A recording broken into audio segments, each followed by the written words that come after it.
Yeah, you know what time it is. Valhalla Hour, let's go! Kick back, put on your headphones tight. Rob and Matt, bringing fire every night. From the land of 10,000 lakes, we rule the scene. With a crew so fresh, keeping it raw and clean. Minnesota Vikings, kings of the north. We wear our purple heart and let the battle roar forth. Breaking down the game, dissecting the plays. With passion so fierce, we'll set the night ablaze. So give us a follow, hit that like. Share it with your crew, you know we're about to strike. Valhalla, our podcast, living life bold, where legends are made and stories are told. This is a Huddle Sports Network broadcast. You can find us on Roku TV, Amazon Fire TV, Facebook, and of course YouTube. Get all your NFL news here first. And good afternoon, everyone. Welcome to another episode of the Valhalla Hour. I'm your host, as always, Sir SoCal. With me is Matthew Lissateri. I got Darren Ryan from What's up? Skull Gang 365 podcast, and also Jonathan Wilkman, also of Skull 365 podcast. How are we? Good. Fantastic. Before we begin, I want you guys to see what I won off of an eBay auction from the Salvation Army. That's sweet. And it's signed. It's What do we got signed on by there? Ted Brown, Carl Eller, and with a rare signature that I've not seen, a Chuck Foreman number 44 Rookie of the Year 73. Damn. Right there. Nice. Oh, that's a good pull. Doctor. $22 I won this for. Jeez. But it didn't come with a COA, so I'm going to get it authenticated. So my Paul Krause football is basically worthless then. If it's not COA, then yes. Fair. So, minicamp was this week, and everyone reported. Yeah, they earned themselves a nice little week off next week because of it. Yeah, everybody reported, but we have one holding.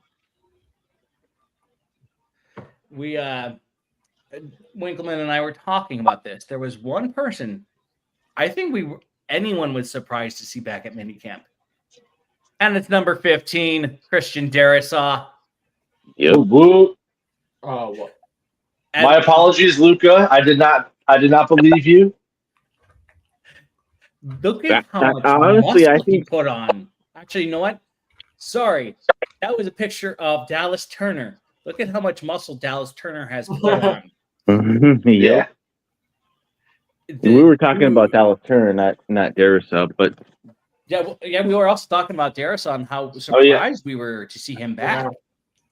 I can see him starting week 1, but I wouldn't be surprised if we sit him out.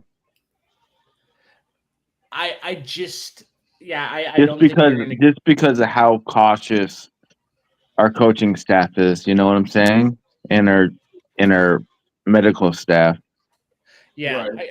I do think that he will start on the PUP list, but I know he'll be watching the games, listening to all the plays, everything. But we're going to start with Winkleman. What are some of your takeaways from this training camp? Well, I'm loving the undrafted watching some of these undrafted free agents play and how they perform, especially Zemiah Vaughn or whatever, however you want to say his name. Yeah. Okay. Listen, Matthew, what would you think? Just kind of how McCarthy's returned to form. He says he's 100% healthy. He's bigger, faster, stronger, which I know is kind of the cliche when athletes come back from injuries, but he looks like he's put on some good size. We said that before we was on the Kay Adams show that he kind of looks swole again, and everyone's just been singing his praises. And I know that they're just chopping up the highlight throws from camp, but the zip on his ball looks really good. It looks like his arm is still strong. His confidence is there. And then, like Winkleman said, the whole Vaughn, undrafted free agent corner, 6'3", quote, always being near the ball and turning heads. We need secondary help in a bad way, so that was really, really encouraging to hear. Darren, what some of your takeaways? I was going to touch up with what Matthew said, seeing JJ McCarthy had bulked up and the zip on his ball, and seeing Naylor showing up to camp with some muscle on him, and then seeing Darisaw showing up to camp. That was a big plus for me, seeing Darisaw, and then Vaughn. I think if he can make this 53-man roster, I think he can find himself a place with this team. Yeah. One of my biggest takeaways, seeing everybody report and seeing how much muscle some of these guys have put on in the offseason shows not only that our offseason program is working, it shows that our strength and conditioning, along with our nutritional staff, have been doing their job in the offseason and then some. Darisaw, I think a lot of us did not expect that. I mean, Luka obviously did, and just seeing some footage, he looks good, but he's going to be trying to recover from that, the double knee injury. I mean, shit. I mean, Culpepper did worse when he had his, but seeing how KOC has really developed JJ, our wide receiver, into an actual leader, and him mentoring the other JJ, it shows how confident not only our management but our coaching staff is. And we'll be touching on the JJ connection very shortly. And I'm really liking what I'm seeing just from minicamp. Yes, I know you can't, do any, say a whole lot about minicamp, but we're laying the groundwork for something special. Well, we kind of said it last week, where it's better to hear good news coming out of camp than it is bad news. You have Ben Johnson in Chicago saying things like, "We're not ready for prime time. We're not good here. We're not good there." So you could look bad in training camp and in mini camp. I would rather be on the, "Hey, reports are looking good," and they're earning a week off because of it, versus like, "Oh God, we have a lot to do here." Well, I don't mean to be a bearer of bad news. You know what I'm saying? But I love the fact that Justin Jefferson is building chemistry with JJ McCarthy. I'm just being real. Like any good wide receiver QB combo, you have to have the chemistry there. You have to know what they like. You have to know. And when you look at that stuff, right, you got to see that they're taking steps forward instead of steps backwards. And the chemistry is all that you need. Right. I wish JJ would take more time with like a Jordan Addison, like Ty Felton, like a Jalen Naylor, somebody who is being talked about being on the bubble with us. Take the time to learn learn what they like and where they like the ball placed in their route running and whatnot. That way, hey, I don't just have one target and the defenses can single out that one receiver. Now all of a sudden, where do I go with the ball? I have this guy's chemistry, but I need to have more than this guy's chemistry. Our wide receiver room is so deep right now. I mean, I do think Ty Felton might be our wide receiver 4, but I do think he might get an opportunity to return kicks. I really do. And that's the receiver room is deeper than it was last season. And I was bringing this to you guys' attention. Our wide receiver 4 through 7 or 4 through 6, whatever you want to call it, last season was the same type of player. Yeah. And now it's not. Now it's not the same type. Now there's a true competition. Right. And you have a really good former wide receiver coaching that room with Keenan McCardle. He's such an elite wide receiver coach. Yeah. I would not. I would say probably in the next 3 years, 5 years max. I think McCardle might even become an OC. And that's what Yeah. that's what I'm hoping for too. You know, I want us to actually bring him up to OC rather than extending Wes Phillips. Well, it's a little late for that because Phillips already got extended. Yeah, But I know. Yeah, And I then know. Oliver got extended too. right.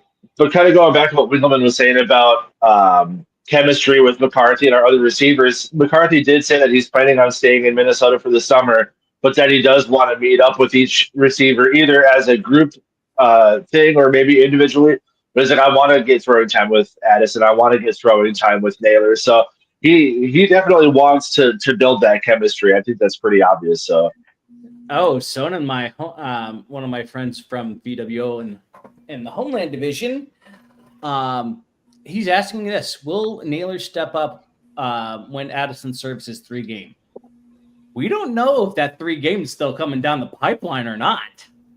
right, there's been nothing about It's it. being rumored to be coming down the pipeline. So, being honest, will Naylor step up to wide receiver 2? I hope he does. But He did to it be last honest year. with you, He did last year. he did last year. Yep, that's true. When TJ was hurt. Our first 3 games: Chicago, Atlanta, and Cincinnati. I like that. Like the secondary in Cincinnati, that's the game that interests me because that's going to be a game where it's kind of like KC. They don't have a defense, especially with Henderson or Hendrickson, whatever the edge Right. rusher He's from them holding out. Yeah. It's can we outscore them? Well, now they're having issues with their first round draft pick, who's talking about potentially going back to college and coming back out of the draft next year. And it's a whole mess over in Cincinnati. That's a huge mess over there. Right. And then the Bears.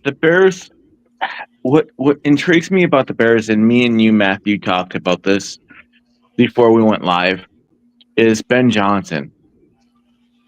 If you paid attention to the Lions games, guys, Ben Johnson's the reason why the Lions beat us.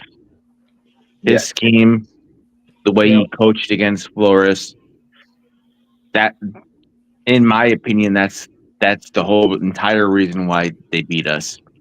I do kind of feel like the Lions are going to take a step back and the Bears will take a step forward because of that.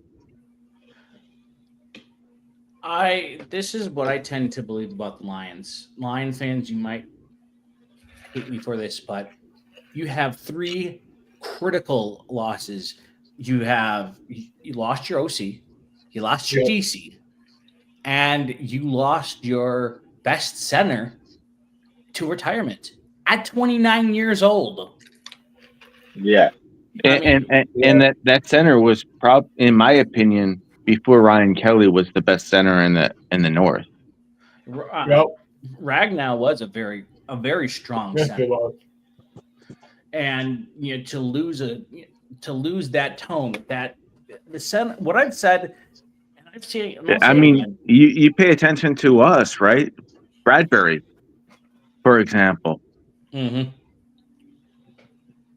Bradbury wasn't that good, and you look at our interior O line in general. Now we improved it. Now every team in the North has improved it.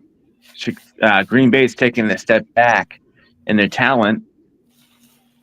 Like, I could sit here and tell you straight on that the NFC North is the toughest division to win, but I don't have faith in Green Bay. I don't have faith in Detroit, and I don't have faith in Chicago. I know somebody's going to step up out of those teams. One of the things I've said time and time again, other than the wide receiver, running back to quarterback connection, is that center to quarterback, because the center and the quarterback They set the tone. They can read each other way before the play can even start. Right. And losing that, you have to redevelop that chemistry all over again. That's a minus. That's critical. And it's a huge minus because this didn't happen in the middle of the. This didn't happen before the season started. This happened in the middle of OTAs. Mm-hmm. So So I can't remember which free agent we brought in last year. I know it was on the defensive side of the ball, but he during training camp had a comment saying like, yeah, look around. Like, look at how many people are talented on this team. He's like, we're gonna be a legitimate threat, and we're gonna get a lot of rest because there's so many guys that we can just kind of cycle in and out because there's so much talent on this roster. And we went out and won 14 games, and obviously fell apart in the playoffs. But so did Detroit, so did Green Bay, so whatever there. And now we have Ryan Kelly, who, granted, he's been on the Colts his entire career, but he's like, hey, this is the most talented team that I've ever been a part of. Like, when these people but that are high echelon, high talent players are like, "Oh my god, this roster is insane!" Like it gives you a lot of confidence. okay, Matthew L. Let me ask you this, right? Have you seen pictures of Ryan Kelly? This guy Yeah. looks angry every single time he snaps the ball. He Oh looks yeah. absolutely pissed off. He's going to be a bully on that line. Yeah. I mean, that's just kind of the theme that the front office said that they wanted to address this year. Hargrave, badass. Allen, badass. Fries and Kelly, badasses. Drafted Donovan Jackson, who say what you will about him being a reach, but yeah, the dude's an aggressive mauler on the But O at line. the same So time, you can sit there and say he was a reach, but the Texans were going to take him and then with the next pick. yeah, for sure. And I've come to terms with that. We needed to take him where we took him because he wasn't going to be there otherwise. And I totally get that. But yeah, they clearly said like, hey, the thing that we lacked last year was a punch you in the mouth level of intensity that you needed in the black and blue division. They went out and they addressed that in spades. So yeah. So as we were saying, Darisaw did return. He participated in individual drills, but did not participate Wednesday or Thursday. O'Connell said he's laser focused. And, some of us do know Jeroni Darisaw, Papa Darisaw from the tailgates. And from what I've been able to gather is he's ahead of schedule. Right. So Chesterton, let me talk about something right now. I want to see Darisaw play a whole season. I want to see consistency. It's kind of like with a lot of these players on our team. I want to see consistency. I want to see them play the whole season before I sit there and say this guy's deserving of the best money in the NFL. And Darisaw to me, when he plays, he is a top 3 left tackle. I repeat, top 3. I don't care what any NFC North fan says. Darisaw is a top 3 left tackle, if not the best. I'm very hesitant for him if he would just start week 1, just because an ACL and an MCL tear in itself, that's ACL. We all know it's bad, but to tear 2, you're talking that's very serious. Bad, like I said. But how many times has he finished a whole season? Being real. Yeah, I mean, isn't that just kind of the thing with offensive linemen in general? They're notoriously kind of banged up as a position group in general. But there's been players that have lasted seasons. Yeah. You look at Cleveland for the Cleveland Browns, for example, Joe Thomas. Yeah. I mean, didn't he set a record for most consecutive starts? I'm not saying it's impossible. I'm just saying like that is a notoriously injured position on It is, the yeah. team. But I want to see it. I want to see him play a whole season. Yeah, well, I mean, he already got paid, so it's not like we're waiting to see him do it before he gets paid. He already got his extension. He's locked in. Yeah. I know he's locked in, and Brian O'Neill's locked in too. And Brian O'Neill actually, in my defense on this argument with us, is he's been pretty consistent starter. I mean, I think last season or he just started getting hurt. Well, 2 seasons ago, he ended the season by what? It wasn't his Achilles, but he had a season-ending injury towards the end of the season 2 years ago. Was a little bit banged up last year, so he's not necessarily 100% healthy. He's not 100% of the time either. healthy, but he's finished a couple seasons consecutively, dude. Yeah. I mean, Darius's only been, 3 years in the league anyway, so it's not like he's got a decades-long career that he just can't stay healthy for. Like, hopefully this year he can come back. And what gives me hope about him maybe starting week 1, which Luke is going to laugh at me because I was just poo-pooing this not even a month ago, but he's already doing light drills and practices with helmet on. There's still 4 months till the season starts. Like, he could very well go through training camp, and if they say, like, oh, hey, he's holding up really well, and we're 100% confident he could be ready week 1. I'm never on the let's just set him just. I'm never on the let's just set him and put him on the pup list just for. Well, got to keep him. If he's ready and they think he's healthy, put him out there. You need your best players day 1, week 1. There's 17 games in a season. You keep it like, well, let's just give it 6 weeks to get. No, you need your best players day 1. Yep. Yeah, that's true, and it's not like we don't have backups behind him. We have Jordan Skoll from Tampa Bay who came in, right? Yeah. Yeah. And then we have Logan Brown, who was undrafted. I kind of think that both of those guys make the roster. Mm-hmm. And we talked before that Jackson can take over at left tackle. We can start Brandel at left guard until Darius comes back, and then move Brandel to back up and put Jackson in. Right? We can bring out. We can have Walter Rouse play left guard too. Right.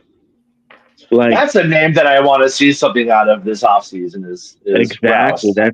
That's somebody I want to see because we took him with a draft pick. Yeah.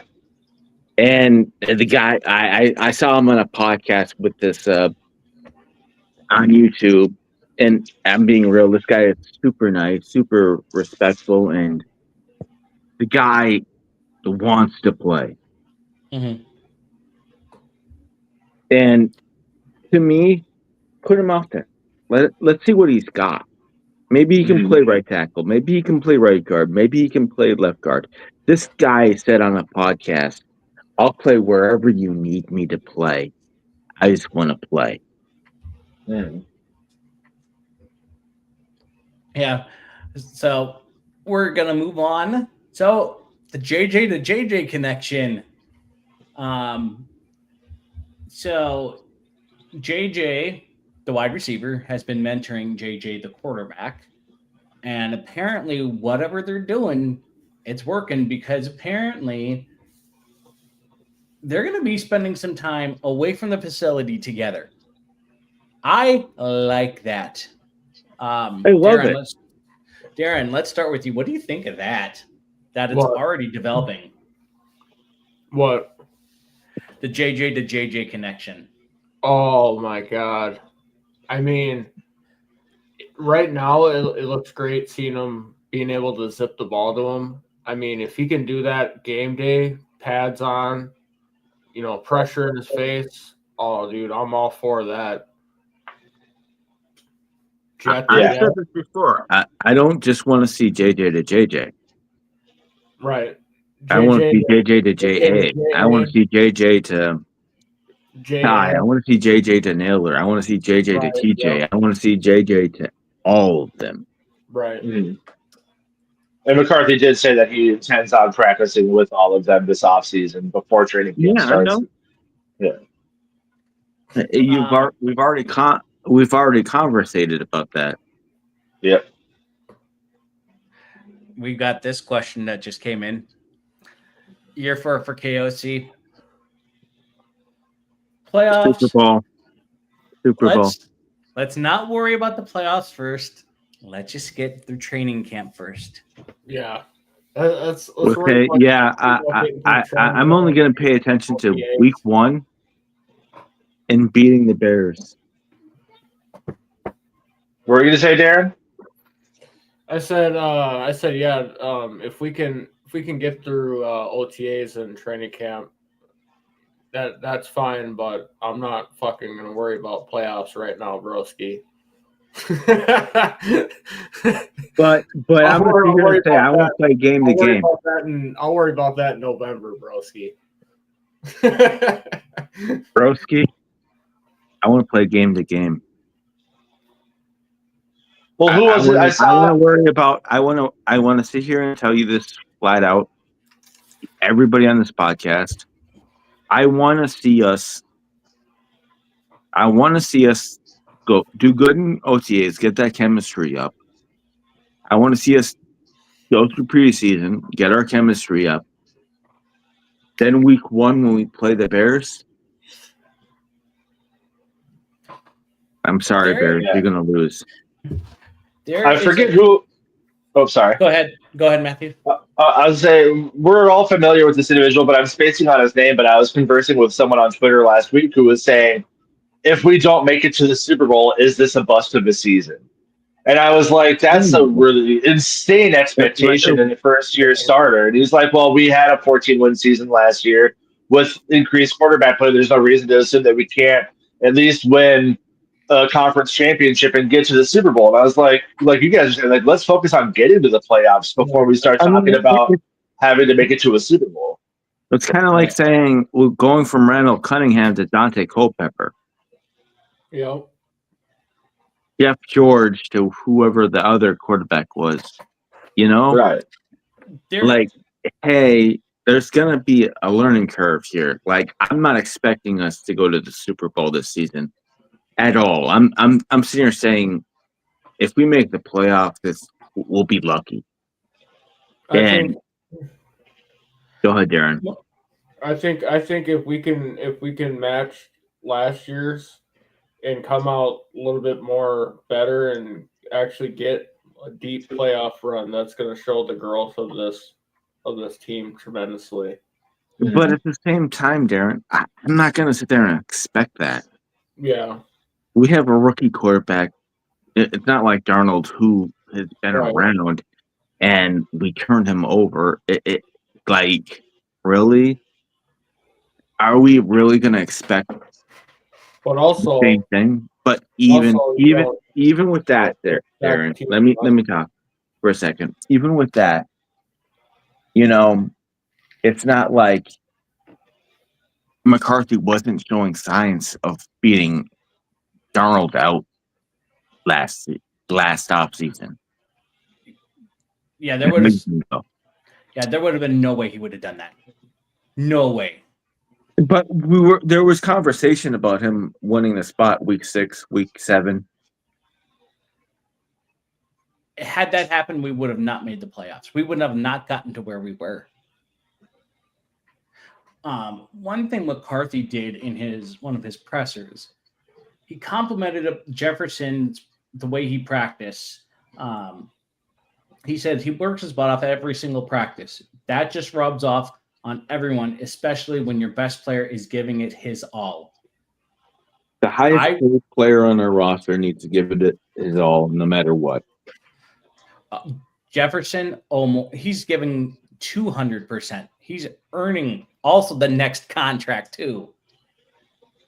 Yeah.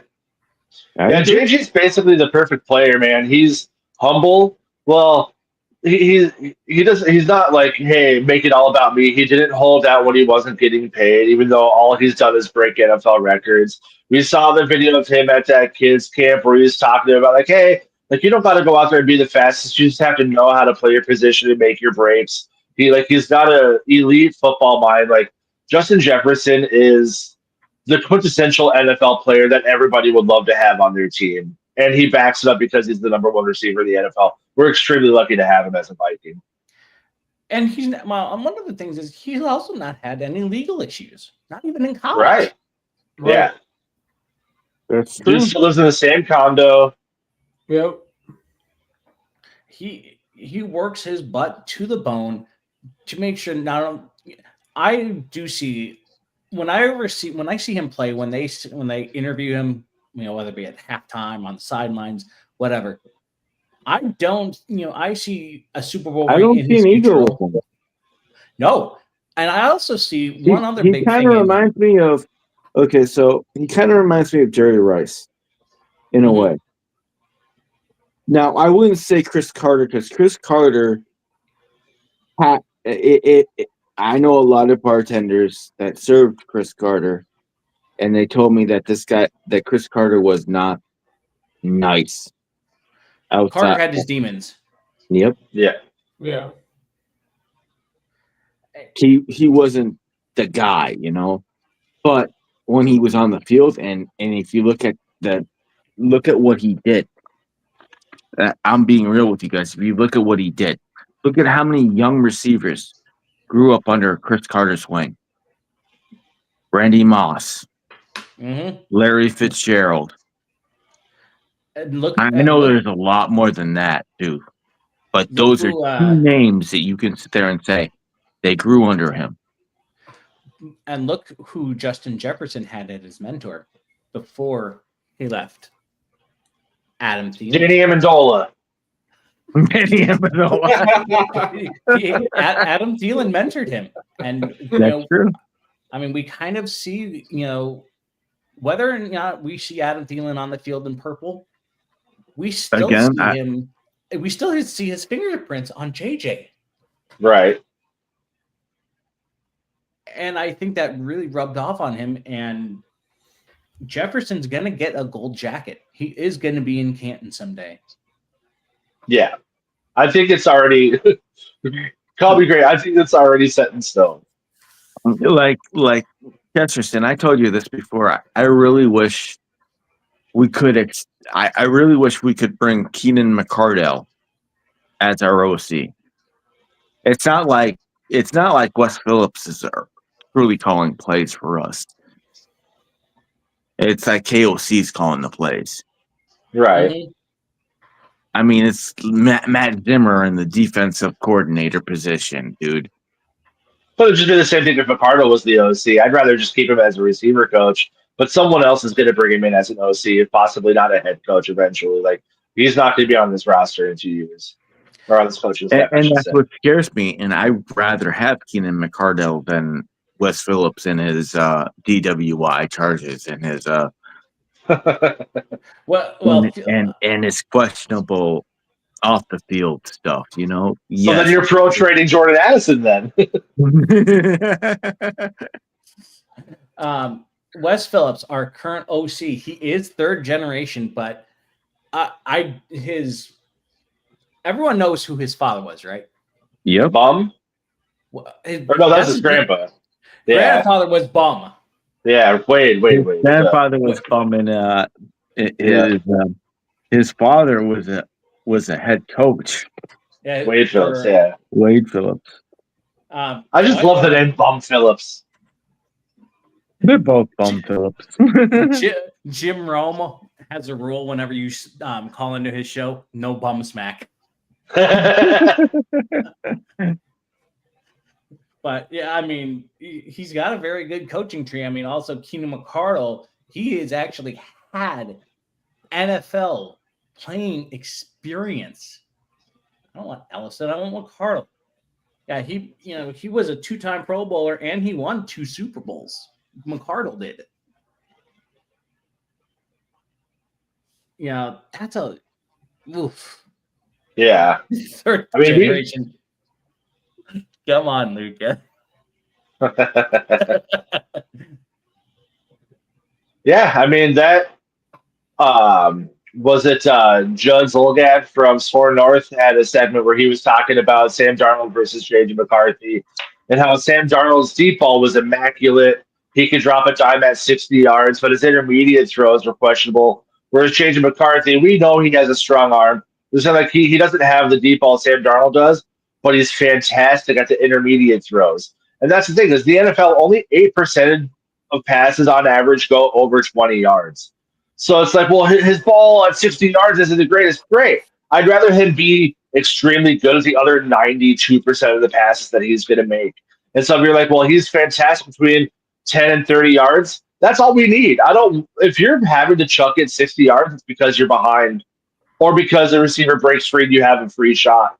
but you should not be airing it out that often in the NFL because it almost always leads to bad. So if McCarthy is just dying to get up between 10 and 30 yards with the receivers that we have, people like Jefferson that can get open, people like Addison that can get open, it's going to be a joyous occasion. So Matthew L., let me ask you a question, right? If you watch his college tape, this guy loves the slot receivers. And you look at our roster, right? Right now, as we speak, we have how many slot receivers? I mean, you could really put three of them into the slot and not skip a beat. Justin Jefferson was a slot receiver in college. Yeah. And that was his one knock, right? Jordan Addison, slot receiver, one knock. Naylor. Ty Felton, Naylor, Yeah. like Ty Felton, Naylor. We have a lot of slot receivers. A lot of people who can catch the ball in the middle of the field. JJ McCarthy loves throwing the ball in the middle of the field. Yeah. Yeah, it's almost like a solid coaching staff with people that have been around Super Bowl winners or people with decade-long careers like Josh McCown know how to build a roster. And it's going to be very exciting. Like we sit here and talk about how elite the talent is as far as players, and we're kind of talking about it right now, but our coaching staff is next level good from top to bottom. Exactly. And the way we built this roster on top of that, it is the best. Is the way we should have built it. Yeah. I mean, before we drafted JJ McCarthy, dude, like we drafted all these slot receivers, and now all of a sudden we take a quarterback who loves throwing it in the slot. Yeah. We kind of touched on the other teams in the division earlier, and this is going to be me randomly throwing shade. But the Packers might have the worst roster in the division this year, and I honestly don't think it's close. Like it's going to be the Vikings and the Lions. If the Bears can somehow click with the talent they brought in, maybe them. But the Packers stayed stagnant, if not regressed. And everyone can talk about Matthew Golden. That's fine. I think he was probably the third or fourth best receiver in the draft, and he's kind of even at that. This wasn't a deep draft for receivers, right? I mean, your wide receiver one, Ted McMillan. Golden was in a fight with that, but he's more, to me, he doesn't have the separation ability. He's not a number one. He reminds me of Watson. Yeah. I mean, the Packers last year. Oh, sorry. Go ahead. Here's a little bit of Keenan McCardle trivia. Do you know where he won his first what location, not team, location where he won his first Super Bowl ring?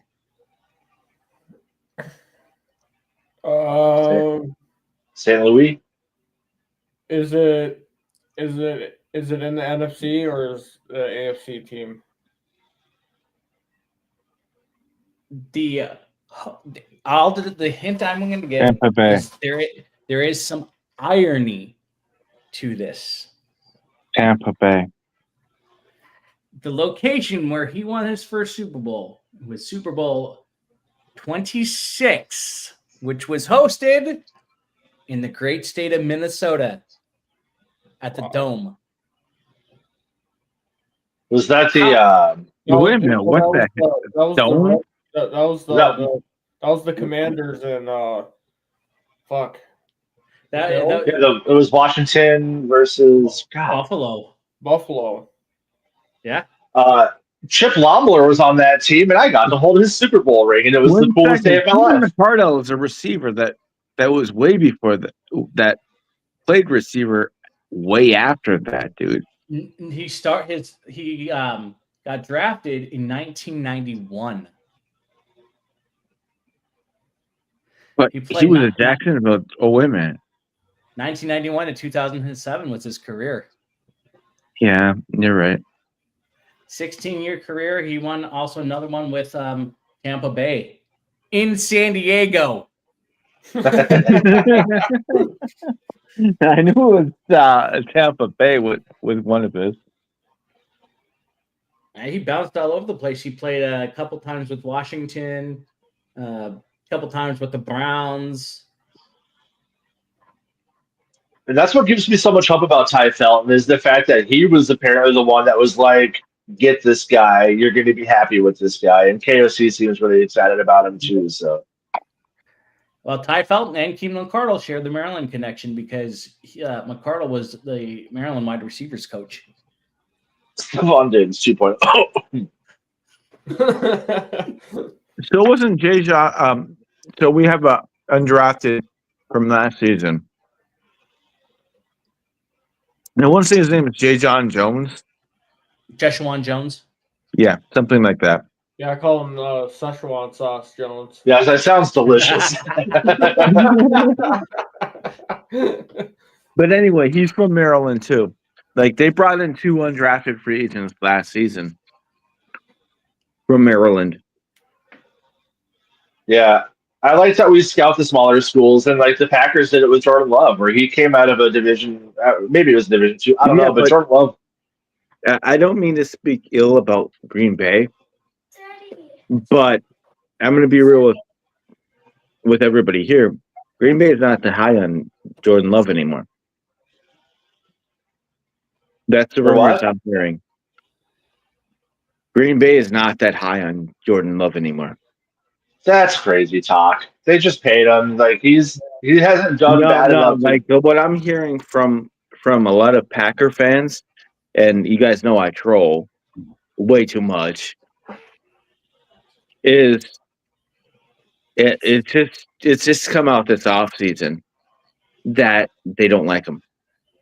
They think that the next contract that's due, he's gone.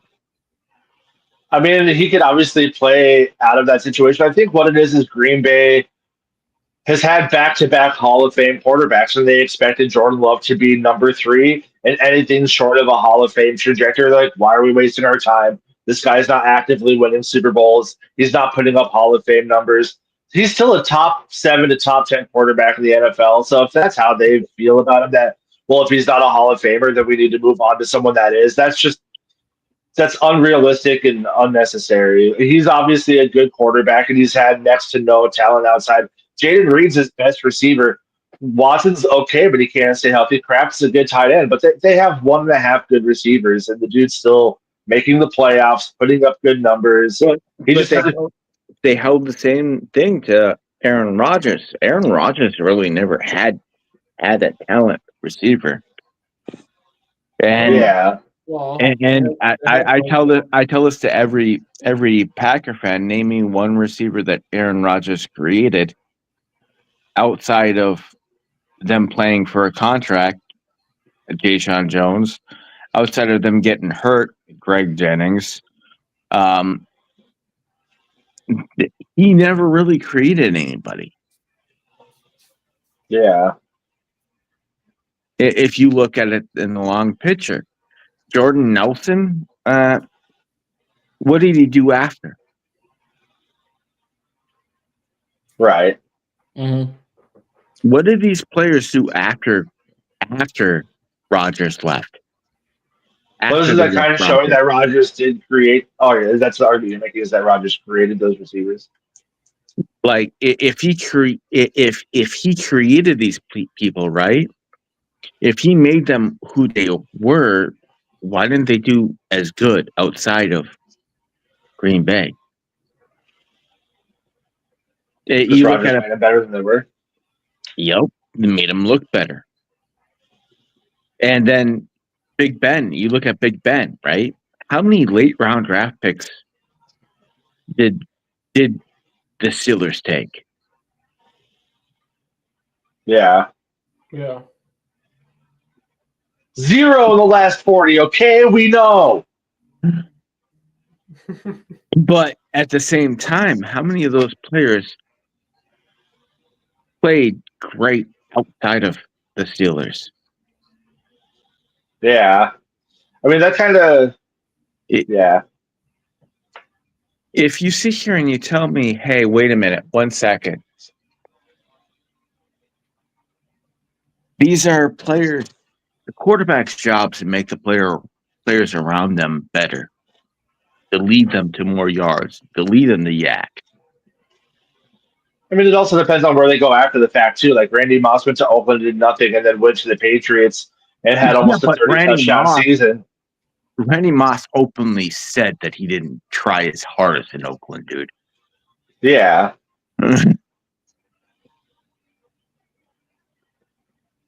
But then when he went to New England, guess what happened? He tried his hardest, and I mean, didn't they go undefeated and lose one game?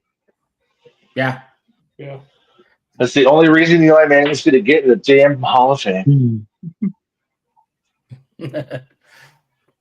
Well, let's do one of our favorite topics, and that is around the league. And there is actually one I want to start off with that not a lot of people do know. It seems like one AFC West team is buying up a lot of land for a new stadium, and that is the Denver Broncos. Really? Really? Yes. Well, that wouldn't surprise me. I mean, Denver's stadium is how old? 2001. Yep. Almost 20 plus years. I mean, for an NFL stadium, well, they don't have a roof. So that stadium could probably last more years. Right. But at the same time, they're probably going to want to generate more money, get more space in their stadium, get more seats. Are they following the current trend of cold teams and putting it in the dome, or are they going to have another outdoor? We don't know. Yeah, actually... let's create a dome so that we can get the Super Bowl here. So I'm gonna present this. I'm gonna share my screen here. Let me see if I can start calling them the Dome Broncos. So someone did this, and this is on Reddit. So this is on some of the land that they have now they have bought. Man, so Washington, Buffalo, Chicago, Denver, all these teams are getting new stadiums. Doming it up. Well, here's wait a minute. Is Chicago going to be a dome? Yeah. Yeah, they're talking about, it's going to be indoors. The teams that I see so I'm highly against Chicago being indoors. Green Bay, I could see the last two teams like not having a dome being like Pittsburgh and like Green Bay. Yeah, but at the same time, Chicago itself is outdoors. Right. Like, if you're going to sit there and tell me you're going to make that a dome team. What's up, Chesterton? Luca, according to the owners, which I believe is the Walton family, which is the Walmart heirs, it's old. 24 years old. Damn. Yeah, the thing with Chicago and why they're going to be going indoors is because with the way ticket prices are these days, it's not like it was 20, 30 years ago when you can go check out a game for 30 or 40 bucks. If you're going to be asking people to spend $200 plus, plus concessions, plus parking, they're going to want to be comfortable. And to justify having a $1.5 to $2 billion stadium, it's got to be used more than 9 times a year. It's got to be a year-round usage. You got to be able to have concerts. You got to be able to have like monster truck rallies, and you can't do that with outdoor stadiums. And like Darren was saying, the only one that's going to be left is Green Bay, and that's only because they're team-owned and fan-owned and not they would have to sign off on it, and I don't think Packer fans will ever give the okay to put a dome. And I don't even think Pittsburgh would either, because they're also. But they already rebuilt their stadium from from what was it, Three Rivers? Yeah. Yep. The Pack. Here's the thing. Yes, I know. The North is supposed to be the frozen tundra, the winter games, things like that. Black and blue, you hit you hard, and We've no gotten more forgiveness. beyond that. Ownerships, especially the NFL, are trending away from that because they want to have these multi-purpose venues that not only hold concerts but can get the Super Bowl for the town because they see that as Right. at least $1 billion moneymaker for the city in local new tax spending. That's Right. rental cars, hotels, restaurants, you name it. WrestleManias, Yep. Final Fours, pretty much you name it, they could probably happen, including the college football national championship games. Yep, that, and then you could also put in like the Winter Classics for hockey too. Right. Winter Classics are supposed to be outdoors. Yes. It's supposed to be. Yeah, I think when Minnesota hosted it was at TCF Bank Stadium outdoors for that reason. So Yep. Mm-hmm. But like I said, thank you, Minnesota, for building the Metrodome. Now all these other cities that are cold weather cities are like, hey, jumping on that trend. The only new stadium that it isn't going to be cold weather, indoors, Buffalo. well, that's because they physically can't because the lake affects snow. But they are going to have heated awnings though. Yeah. Yeah, well, 1 second. So Lombardi, something that I watched in history. So Green Bay Lambeau Field itself is heated. Yeah, terribly. Terribly. It makes it an absolute jungle to run on at the end of the season if it's below zero because it just turns the field to mush. And that was one thing when they were playing that Lombardi was talking about. It's like, hey man, I take pride in my heating of my grass.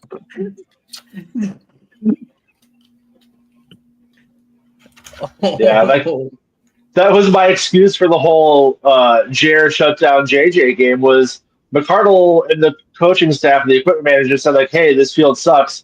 Wear these longer cleats so you can get traction.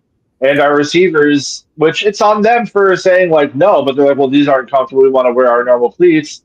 And they just couldn't get traction. They were slipping and sliding all over that damn field. Anytime you play in Lambeau after December, that's why you see people getting their freaking ACLs ripped up. It's the same thing with Washington. If you look at the field itself, Washington, the Commanders or the Redskins, whatever you want to call them, their field absolutely sucks. Yeah, even their players would get hurt on a regular basis because. Right. Oh, also, this just came across my wire. The Missouri legislator passes a plan to have the Chiefs and the Royals Stadium funded. So another AFC West team is getting a new stadium. I totally forget that was even a storyline that they were quote in trouble of potentially losing the Chiefs after they've won multiple Super Bowls in the last decade.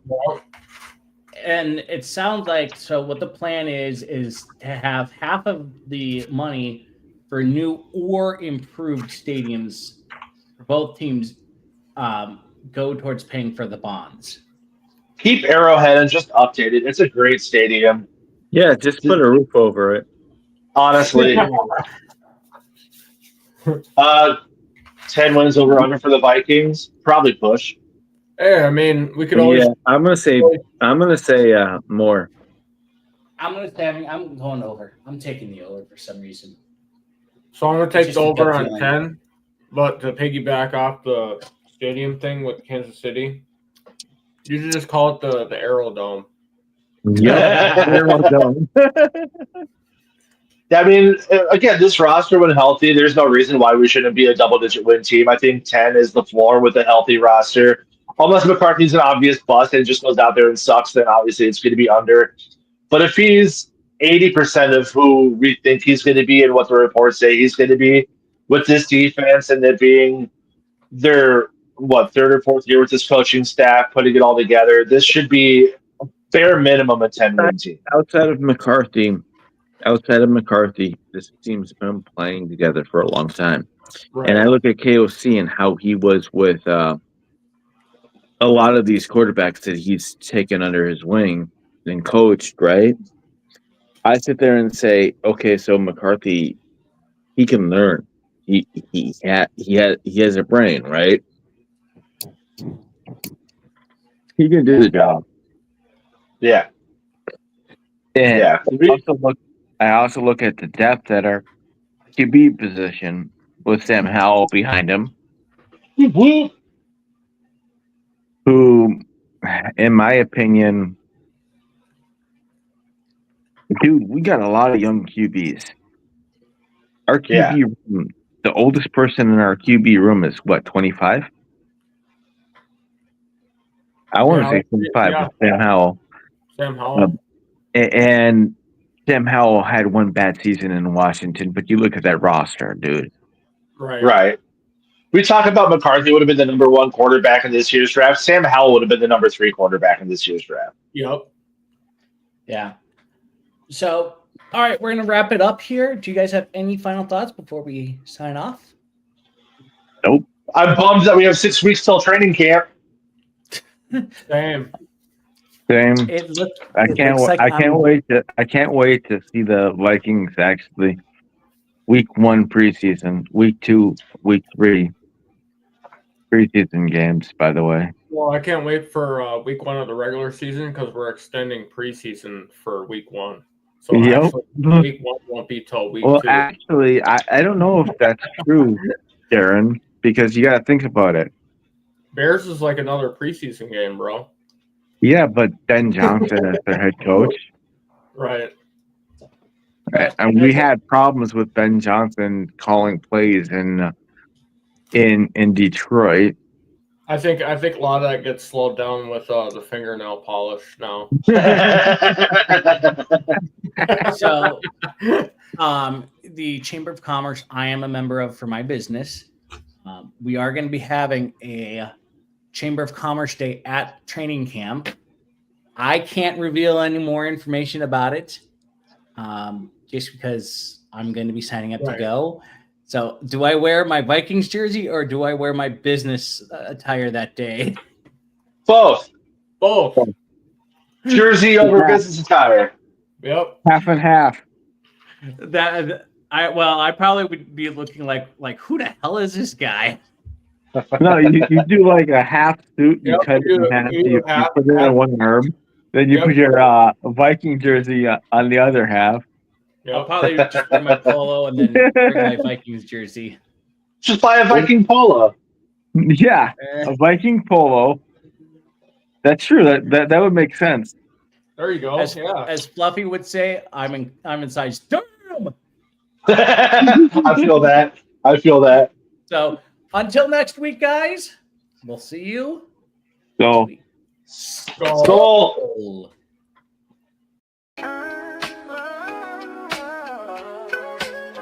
Yeah, yo, it's game time, ain't no messing around. Huddle Sports Network, the best in town. From NFL rumors to the latest trends, we got all your sports, just tune in, my friends. Catch us on Roku, Fire Stick, take your pick. Facebook, YouTube, where the action's slick. Daily shows that drop like a bomb. From 10 to 11, it's Ken and Ken, stay calm. Huddle up, catch the vibe, feel the rush. Get your news, get your fills in the clutch. Over 27 podcasts, we breaking it down. Join the team, Huddle Sports, wear the crown. Live every weekday, it's how we roll. Lions Talk with Jeremy B, we taking a stroll. From 11 to 12, don't miss a beat. We break down the game, make the info sweet. The Daily Huddle Podcast, noon to 1. CST Zone, we're just having fun. Toss your doubts, we bring the facts. Tune into the Huddle.